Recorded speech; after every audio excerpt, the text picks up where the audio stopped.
Hello everyone. तो आज का अपना क्वेश्चन होगा question number 1 of LeetCode which is two sum. Question का नाम है टू सम और ये पहला ही क्वेश्चन है लीड कोड का। क्वेश्चन जो है वो इजी लेवल का है और टॉपिक्स इसमें है एरे, हैश टेबल, ये सारी चीजें काम आएगी इसमें। ठीक है, क्वेश्चन पढ़ते हैं अपन सबसे पहले। Given an array of integers, given an array of integers, क्या बोला है? array, array का नाम दिया हुआ है n nums, ठीक है। and an integer, जो integer है उसका नाम दिया हुआ है target, ठीक है। return indices of the two numbers such that they add up to target। अपने को क्या रिटर्न करना है? जैसे array क्या होती है, जैसे अपने को एग्जाम्पल नंबर 1 में दिया हुआ है इनपुट में नम्स नाम का एक एरे जिसमें कि ये दिया हुआ है 2, 7, 11, 15 जो है इसके एलिमेंट्स है, ठीक है। 2, 7, 11, 15। तो एरे का जो सबसे फर्स्ट टूल है वो है कि जो सबसे पहले अपन कमेंट करने के लिए कर देते हैं /स्टार। हाँ, तो एरे का जो फर्स्ट टूल है वो ये है कि जो एरे शुरू होता है वो इंडेक्स 0 से शुरू होता है, ठीक है। फिर वो बढ़ता रहता है जिससे जैसे इंडेक्स नेक्स्ट एलिमेंट पे बढ़ता है, तो इंडेक्स 0 से शुरू होता है। जैसे जो नम्स नाम का एरे है यहाँ पर, उसमें जो इंडेक्स 0 पे होगा, इंडेक्स 0 पर होगा, वो होगा एलिमेंट नंबर 2। कॉपी कर लेते हैं यहाँ से, Ctrl+C, ठीक है। इंडेक्स 0 पे होगा वो होगा एलिमेंट नंबर 2, एलिमेंट जो है वो 2 होगा, ठीक है। इंडेक्स 1 के लिए भी कॉपी हो गया, Ctrl+V, 1 2 3। तो जो एरे होता है वो इंडेक्स 0 से n-1 तक जाता है। इंडेक्स 0 पे इंडेक्स 0 से शुरू होता है, ठीक है। इंडेक्स 0 पे जो एलिमेंट है वो 2 है। इंडेक्स 1 पे लिख देते हैं अपन, 1 पे जो एलिमेंट है वो है 7। इंडेक्स 2 पे है 11। इंडेक्स 3 पे है 15, ठीक है। ये अपन को पता चल गया कि वो इंडेक्स 0 से n-1 तक चलता है, क्योंकि अपन ने जो नम्स एरे देखा उसमें n है 4, n4 है तो इंडेक्स 3 तक चला, मतलब n-1 तक चल रहा है, ठीक है। इंडेक्स 0 पे 2 है, इंडेक्स 1 पे 7 है, इंडेक्स 2 पे 11 है, इंडेक्स 3 पे 15 है, ठीक है। तो अपने को ये पता चला कि अब अपने को जो क्वेश्चन में बोला गया है कि नम्स एरे में से अपने को रिटर्न करना है indices of the two numbers. Indices क्या होता है? इंडेक्स को ही इंडाइसेस कहते हैं। Of the two numbers such that they add up to target. तो एग्जांपल 1 में अपने को टारगेट दिया हुआ है 9, मतलब अपने को एरे में से किन्हीं भी दो नंबर को पिक करना है, उन दोनों से जो सम होना चाहिए वो इक्वल टू होना चाहिए टारगेट, जो कि एग्जांपल 1 में है 9। तो अब जैसे अपन मैन्युअली देख लेते हैं पहले एग्जांपल 1 में, तो वो होगा 2 और 7 का सम करेंगे तो 9 आएगा। 2 का इंडेक्स है 0 और 7 का इंडेक्स है 1। तो अपने को जो रिटर्न करना है वो 0 और 1 करना है, ठीक है। तो अब इसमें अपना जो थिंकिंग होगा वो ये है कि अपने को एक लूप लगाना पड़ेगा जिससे वो सबसे पहले पिक करेगा। पहला लूप, दो लूप लगाने पड़ेंगे। पहला लूप लगाएंगे, फॉर लूप लगेगा। पहला जो फॉर लूप लगेगा उसमें वो 2 को लेगा और बाकी सारे वैल्यूज को चेक करेगा सेकेंड लूप के थ्रू। तो जैसे अपन लिखते हैं, जैसे सबसे पहले तो अपन फॉर लूप को देखना है। फॉर लूप कैसे लिखता है? फॉर, फिर इस ब्रैकेट्स के अंदर अपने को कंडीशंस लिखनी होती है, वो अपन एक सेकंड बाद लिखते हैं, और उसके बाद कर्ली ब्रैकेट्स में अपन अपना जो भी अपने को फॉलो कराना होता है वो फॉलो कराते हैं, ठीक है।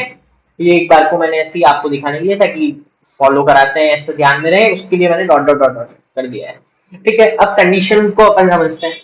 सबसे पहले जो कंडीशन होती है वो अपने को लिखनी होती है कि फॉर लूप आपको एग्जीक्यूट कहां से करना है। जैसे इस पे अपने को इंडेक्स 0 से करना है, तो इंडेक्स को मान लो अपन ने वेरिएबल मान लिया आई, तो अब अपने को वेरिएबल पहले बनाना पड़ेगा। तो अब या फिर तो आप वेरिएबल बाहर बनाओ और फिर लिख दो आई इक्वल टू जहां से भी आपको शुरू करना है, या फिर आप अंदर भी बना सकते हो। तो अंदर कैसे बनाते हैं वो देखते हैं। इंट आई इक्वल टू 0, मेरे को 0 से शुरू करना है, मेरे को सबसे पहले फर्स्ट एलिमेंट देखना है, उसके बाद दूसरों पे जाके सम करके चेक करना है, ठीक है। तो इंट आई इक्वल टू 0, फिर अपन को लगाना है सेमीकोलन। सेमीकोलन लगाने के बाद वो पूछता है कि आई कहां तक चलना चाहिए, मतलब एक कंडीशन लगानी है कि इससे आगे अगर बढ़े तो रुक जाना चाहिए, तब इटरेट नहीं करना चाहिए फॉर लूप। तो अपन को लिखना होता है आई लेस देन एन, आई लेस देन एन। एन क्या हुआ, एन हो गया इस एरे का साइज, ठीक है, आई लेस देन एन। अब क्योंकि अपने को अब इसको कुछ ऐसी चीज भी तो देनी होगी जिससे कि ये आगे बढ़े, तो उसके लिए अपने को एक ऑपरेटर मिलता है जिसको अपन दो तरीके से लिख सकते हैं। तो एक चीज होती है, मैं आपको समझा दूं, पहले ऊपर समझा देता हूँ उसके बाद लिखते हैं। तो i is equal to i plus one, ये लिखा हुआ है, ये सेम होता है i plus equal to one. अगर इसकी जगह i equal to i plus two होता तो फिर इसकी जगह अपन लिख देते i plus equal to two. मतलब जो प्लस इक्वल टू के बाद आएगा उतने से ऐड हो जाएगा आई। तो आपने को फिर जैसे आई प्लस इक्वल टू वन को एक और तरीके से लिखते हैं, आई प्लस प्लस, ऐसे लिख दोगे तो भी वैल्यू एक से बढ़ जाएगी। तो जैसे अभी अपने को यहाँ पे 0 से 1, 1 से 2, 2 से 3 ऐसे ही जाना है, इटरेट अपने को ऐसे ही करना है, तो अपन यहाँ पे लिख देंगे आई प्लस प्लस, ठीक है। तो ये पहला फॉर लूप। ऐसे ही सेकेंड फॉर लूप लिखेंगे और फिर उसके अंदर जो भी अपने को प्रोसेस कराना होगा वो कराएंगे।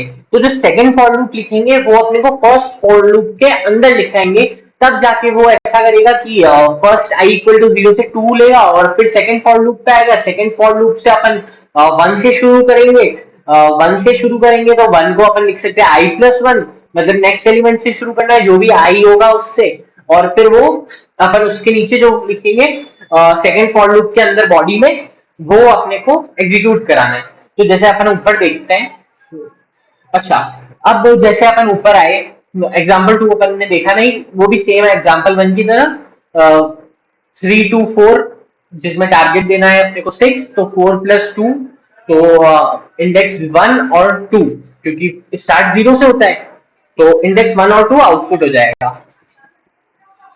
ठीक है।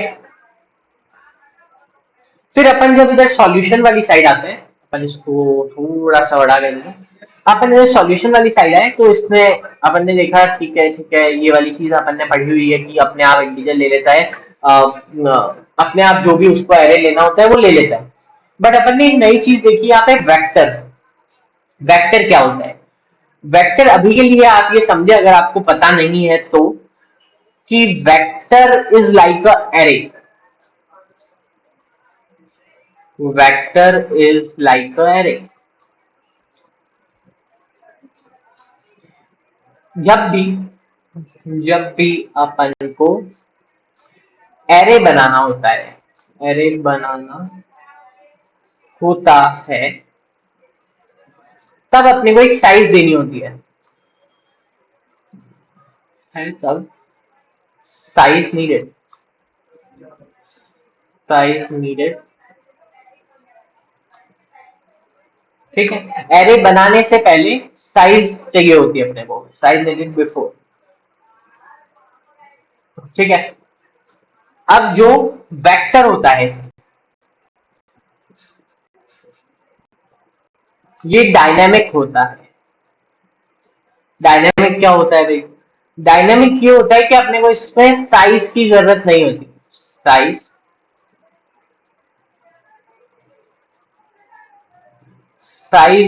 नहीं चाहिए। अगर जैसे मान लो आपने सबसे पहले एक वेक्टर बनाया जिसमें आपने 3 to 4 लिया, ठीक है, तो मतलब वो बन गया एरे ऑफ साइज 3। फिर आपने इसमें कॉमा लगा के एक और कुछ एलिमेंट, 1 2 3 जितने एलिमेंट आपको ऐड करने आपने और ऐड कर दिए। तो अब एरे जो होता है वो मॉडिफाइबल नहीं होता, आपको उसे डिलीट करना पड़ता है और नया एरे बनाना पड़ता है। तो उसके लिए वापस कोड लिखना पड़ता है। तो सी प्लस प्लस में वेक्टर नाम से एक चीज होती है जिसमें कि अपने को वो कोड नहीं लिखना पड़ता, अपने आप वो खुद मैनेज कर लेता है बाकी सारी चीजें उसकी साइज बढ़ाने के लिए। अपन सिर्फ इसमें कॉमा लगा के ऐड कर देंगे तो वो साइज उसकी बढ़ा देगा। ये आपको और डिटेल में आपने वैसे पढ़ा हुआ, आगे और क्वेश्चंस में अपन समझेंगे, बट अभी के लिए अपने को इतना समझना इनफ है कि वेक्टर में अपने को साइज का ध्यान नहीं है। ठीक है, बाकी सब यही है कि उसने नम्स नाम का एरे खुद से बना लिया, मतलब इनपुट खुद ले लेगा और टारगेट भी खुद ही लेगा इनपुट में, अपने को सिर्फ कोड लिखना है। तो अपन कोड लिखना शुरू करते हैं। ठीक है, तो अपने को क्या करना है, सबसे पहले फॉर लूप लगाना है। फॉर लूप 2 टाइम्स लगेगा, 2 टाइम्स के बाद उसमें अपने को लिखनी है, बॉडी में लिखना है कि उसको क्या करना है फॉर लूप के अंदर। ठीक है, तो इतना अपन सबसे पहले करते हैं।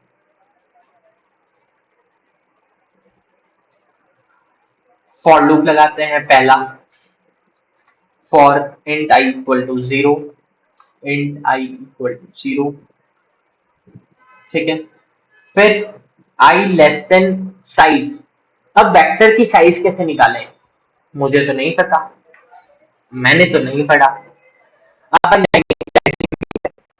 देखो लीड कोड में हर क्वेश्चन में कुछ हर चीज है, अपने को हर चीज नहीं पता हो सकती, अपने को सीखना है साथ साथ क्वेश्चन करके। तो अपन चैट जीपीटी पे आके कुछ डाउट है तो पूछ सकते हैं।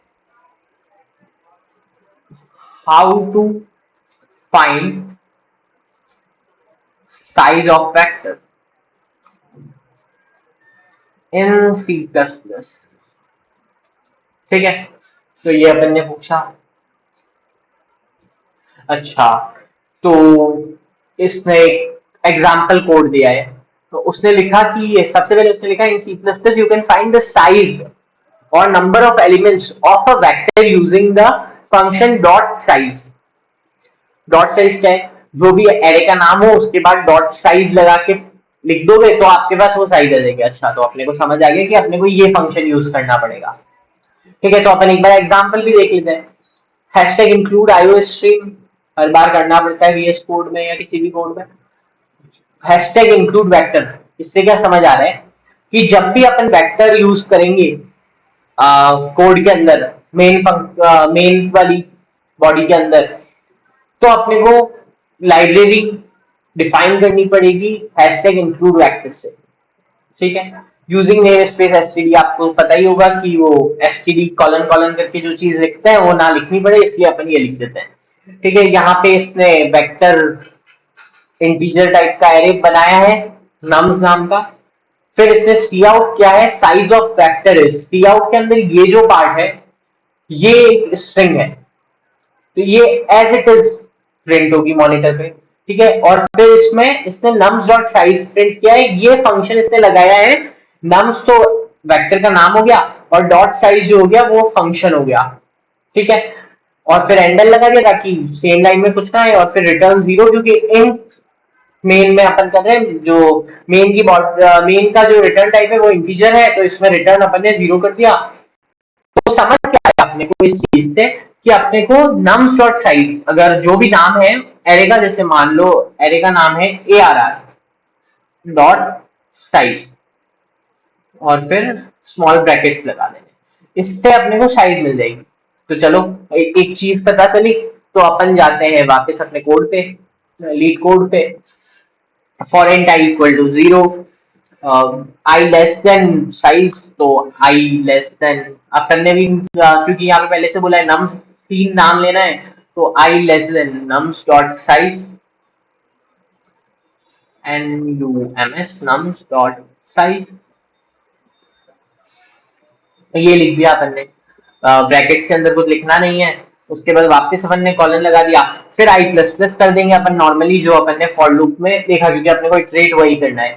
फिर अपन ने कर्ली ब्रैकेट्स लगा दिए कि इसके अंदर जो करना है अपने को, फॉर लूप से अपने को जो करना है उसके लिए, बट अपने को फॉर लूप के अंदर भी एक और फॉर लूप ही लगाना है, तो अपन एक और बार फॉर लूप ही लिख देंगे फॉर कंडीशन के लिए brackets int I equal to, अब देखो अपने को 0 से 1 2 और 3 चेक करना है, मतलब अपन ने 0 तो ले लिया फर्स्ट फॉर लूप में, अब अपने को जो चेक करना है वो इंडेक्स नंबर 1, इंडेक्स नंबर 2 और इंडेक्स नंबर 3, ये तीनों चेक करने हैं। तो अपन लिख देंगे इंट जे, जे नाम का एक वेरिएबल बना दिया, int j equal to i plus 1 लिख देते हैं, आई सॉरी कैपिटल हो गया, आई प्लस 1, ठीक है। अब अपन ने जे वेरिएबल डिफाइन किया, एरे सेम है तो वापस यही आएगा, j less than nums dot size, ठीक है। वापस आई प्लस प्लस ही करना है अपने को। तो अब जो आई वाला फंक्शन है सबसे पहले वो लेगा इंडेक्स 0, इंडेक्स 0 से फिर वो बॉडी के अंदर आएगा, बॉडी के अंदर वो इंडेक्स 1 पे अगर जो भी इस फॉर लूप की सेकंड फॉर लूप की बॉडी में लिखेंगे, अगर वो फुलफिल हो गया तो जो अपन कहेंगे वो होगा, अगर नहीं हुआ तो वो इटरेट करेगा नेक्स्ट पे, तो इंडेक्स 1 पे आया सेकंड लूप की वजह से, वो फिर होगा इंडेक्स 2 पे, फिर इंडेक्स 3 पे, जितना भी बड़ा साइज हुआ उतना इटरेट करता जाएगा और अपन ने जो भी लिखा होगा उस पर एग्जीक्यूट करेगा। अब अपने को क्या करना है, टारगेट सम निकालना है टारगेट की वजह से, तो अपन ने लिखा इफ लूप लगाएंगे, इफ कंडीशन की लिए अपन ने ब्रैकेट लिख दिया, nums big bracket i plus nums big bracket j, ये क्या हुआ, addition of two elements of the array which have indexes i and j, जो भी i एंड j का इंडेक्स होगा उस पे जो एलिमेंट होंगे उनका सम हो रहा है। अब ये अपने को किसके इक्वल चाहिए, ये इक्वल चाहिए अपने को टारगेट, ये आपने पढ़ लिया होगा कि इक्वल के लिए अपन ये लिखते हैं, ये वाला ऑपरेटर 2 बार लगा लेते हैं तब वो किसी वैल्यू के इक्वल होता है, ठीक है। अब इफ नम्स इक्वल मतलब अब अपने को तो रिटर्न जो करना है वो है इंडेक्स, तो अब वेक्टर में एक और चीज होती है कि आप वापस एरे में कैसे करोगे, जैसे अपन एग्जांपल देखें तो इसमें इसने वापस एक एरे टाइप में बना के दिया है आउटपुट, तो ये कैसे करेंगे अपन, तो अपन चेक करते हैं यहीं पे, how to get something as indexes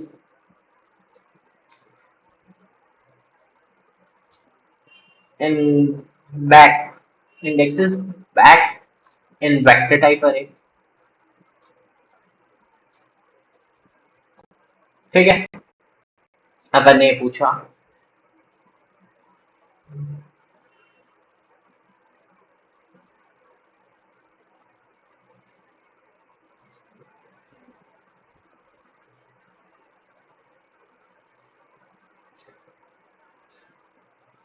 आपने देख लिया होगा, इसने सबसे पहले ये सारी चीजें तो मैंने आपको पहले ही समझा दी, इसने इंट मेन में एक ये चीज नहीं लिखी है, वो तो इसने एरे लिया है जो कि अपना इनपुट तो पहले ही ले ले रहा है लीड कोड में, इसने ये चीज नहीं लिखी है वेक्टर इंट इंडेक्सेस, तो इसने शायद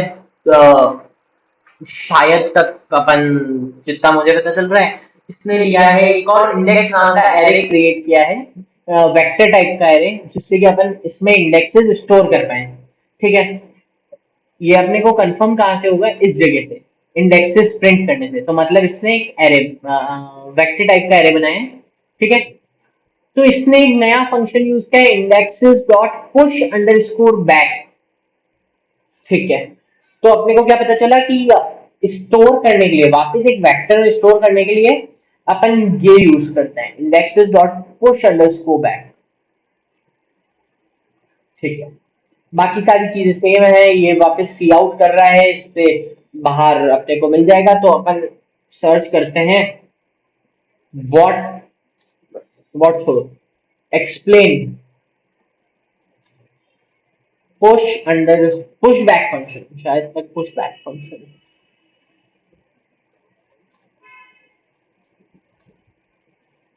पुश बैक फंक्शन।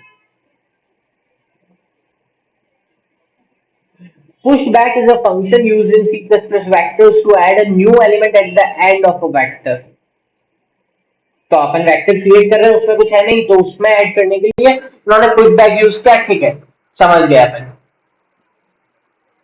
चलो लीड कोड पे चलता है। तो अब अपने को समझ आ गया, अपने को पुशबैक लगाना है। इसका वापस अपन ने कर्ली ब्रैकेट्स दे दिए। पुशबैक क्या लगाए, सबसे पहले इसने क्या किया था, डिफाइन किया था at the start of the code.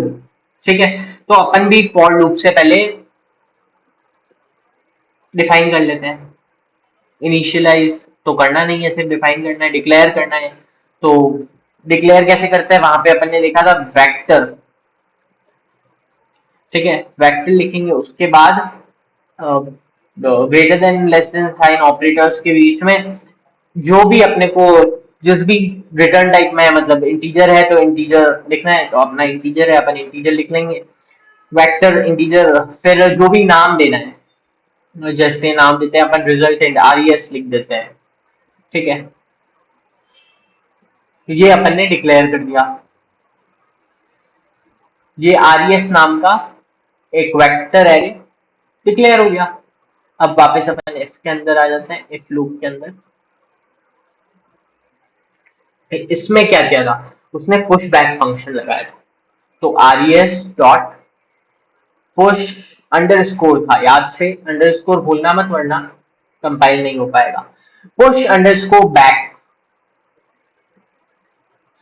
अब पुश अंडर स्कोर बैक के अंदर उसने क्या एरे में लिखना है वो किया था। तो अब अपन ने ऊपर कंडीशन लगा दी, ये हो तभी अंदर आएगा वो कंडीशन, ये वाली फुलफिल करेगा। आई और जे इंडेक्स पे जो एलिमेंट्स है वो अगर इक्वल टू टारगेट हो रहा है तभी वो अंदर आएगा। और फिर तो अपने को मतलब इंडेक्सेस रिटर्न करना है, तो अपन आई और जे को इसमें फिट करेंगे। तो आई, सेम चीज लिखनी है अपने को जे के लिए।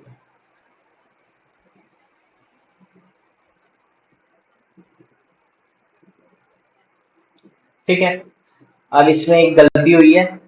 ठीक है, कि अपन ने सेमीकोलन लिखा है, सेमीकोलन भी लग गया। ठीक है, यहाँ पे ठीक। अब क्या करें, अपन ने RES में स्टोर भी हो जाएगा ये आई और जे, जिसपे कि टारगेट की इक्वल वैल्यू हो जाए। अब अपने को रिटर्न करना पड़ेगा इसको। तो फॉर लूप यहाँ खत्म हो रहा है, तो अपन इसके बाद रिटर्न करेंगे, क्योंकि अगर मान लो वन में नहीं हुआ तो अगर यहाँ कर लेंगे तो फिर इसके जस्ट बाद दे देगा, फिर वो 2 और 3, तो फिर उसमें कुछ रिटर्न ही नहीं करेगा। तो अपने को फॉर लूप, पूरे जो सारे फॉर लूप है वो खत्म हो जाए, इफ लूप खत्म हो जाए, सारी चीजें खत्म हो जाए, उसके बाद रिटर्न करना है। तो अपन रिटर्न कर देते हैं, रिटर्न अपन ने क्या नाम से बनाया था, RES रिजल्टेंट नाम से, रिटर्न RES। इसको भी अपन ने सेमीकोलन लगा दिया। ठीक है, तो ये वाला जो भी चीज मैंने आपको समझाई थी, ये वाली भी अभी डिलीट कर देंगे। एक बार आप लास्ट देख लीजिए। ठीक है, ये अपन डिलीट कर देते हैं। तो कोड अपना सिर्फ ये, चलो रन करते हैं।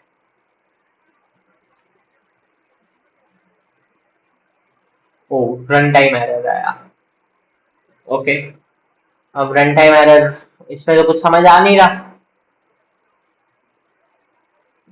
तो अपन क्या करेंगे, सबसे पहले देख लेते हैं अपनी तरफ से कुछ गलती हुई हो। जी प्लस प्लस कॉलम्स लगाए हुए हैं, if nums of I plus nums of j is equal to target।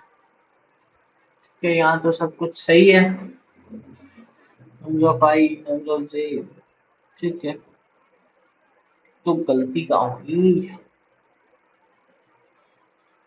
एक बार वापस रन करते हैं, क्या पता। नहीं यार, फ्रंट टाइम एरर तो आ रहा है, क्या किया जाए। चलो, नहीं हो रहा, अपने को कुछ दिख तो नहीं रहा है मेरे हिसाब से। इफ का भी अपन ने ब्रैकेट में लिखा है, फॉर का भी ब्रैकेट में लिखा है, रिटर्न आरईएस भी कर दिया है।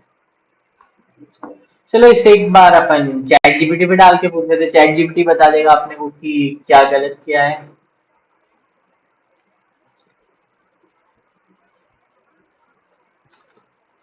What's wrong in this. अगर कहीं पे गलती हो जाए तो ये पूछ सकते हैं मैं। ये मैंने पूछा what's wrong in this, the problem is in your inner for loop. अच्छा, you are increasing i plus plus instead of j plus plus. अच्छा, तो अपन ने लूप बनाया जे का, ठीक है, ये गलती हो गई अपन से। अपन ने लूप बनाया यहाँ पे जे का, अपन बढ़ा आई प्लस प्लस, आई को बढ़ा रहे हैं, तो वो रन टाइम एरर दे दिया। तो अपन compile time error, run time error जो भी दिया, तो अपन जे प्लस प्लस कर देते हैं। और भी अपन चेक कर लेते हैं कुछ गलती हुई हो। Unsize J plus plus written I plus equal target resultant equal pushback I pushback J, ठीक है, resultant RES return RES, ठीक है, मेरे हिसाब से सब सही है। एक बार देख लेते हैं। ओके, तो अपने टेस्ट केस, तो केस वन भी एक्सेप्ट हो गया है, केस टू भी हो गया है, केस थ्री भी हो गया है। चलो, तो अब क्या करें, इसे सबमिट कर दिया जाए। चलो सबमिट कर देते हैं।